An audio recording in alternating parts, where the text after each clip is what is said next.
Кыйналган күндөрүңдү кимдер туят? Эртең менен чай ичпейсиңер. Кээ бир күнү катуу нанды тиштейсиңер.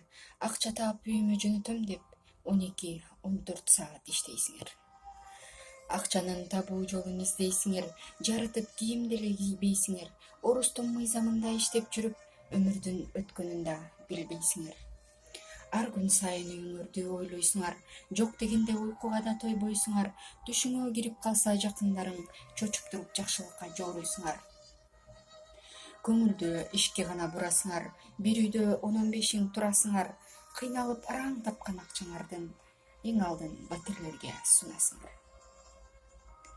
Кээде ток, кээде ачка каласыңар, көңүлгө сагынычты саласыңар, атың өчкүр акчаны көбөйтөм деп үйүңөргө 2-3 жылда барасыңар.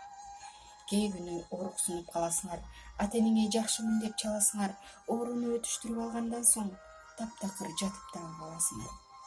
Ата-эне балдарыңдан алыс болуп, сагынычтан боор ооруп, сарык болуп, жаратып тамак ашты жебесең да шишик басып каласыңар, кээде толуп. Эзилип, жүрөгүңөр ооруп турат, туулган жерге барсам деп эңсеп турат, башкалар көзү менен көрбөгөн соң кыйналган күндөрүңдү кимдер туят? Ачка болсоң толтура, акча болсо толтура чеңгелиңде, жакшы жашап жакшылардын келинде, иштесең кыйналсаң да өз үйүңдө, жашаган кимге жакпайт өз жеринде. Автор Урматхан Нишановна.